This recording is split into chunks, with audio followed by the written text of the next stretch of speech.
Hey guys, welcome back my another mini blog. তো রান্নাবান্না দেখি ব্লগটা শুরু করছি। বাড়িতে রান্নাবান্না শুরু হয়ে গেছে, আর রান্না হচ্ছে আজকে বাড়িতে সোয়াবিন। তো সোয়াবিন আলুগুলো ভাজা হয়ে গেছে, এদিকে মশলাটাও করা হয়ে গেছে। সোয়াবিন আলুগুলো ঢেলে দিলাম, এবার ভালো করে কষিয়ে নিয়ে জল দিয়ে দেবো। জলটা ফুটে উঠলে অলমোস্ট আমার সোয়াবিন রান্নাটা কমপ্লিট হয়ে যাবে।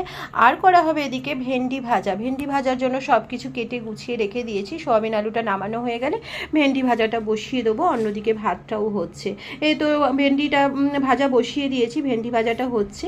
এই তো সব রান্নাবান্নাগুলো কমপ্লিট আমার হয়ে গেছে। সব রান্নাবান্নাগুলোর ফাইনাল লুক এদিকে দেখো, রয়েছে এক হাঁড়ি ভাত, আর রয়েছে ভেন্ডি ভাজা, আর তার সাথে রয়েছে আজকে রান্নার মেন আকর্ষণ হলো সোয়াবিন আলুর তরকারি। দেখতে কিন্তু খুব সুন্দর হয়েছে, খেতেও কিন্তু দুর্দান্ত হয়েছিল। তো রান্নাবান্না কমপ্লিট করে আমি বাড়ির সমস্ত কাজকর্ম কমপ্লিট করে নিজে স্নান করে চলে এলাম লাঞ্চ নিয়ে।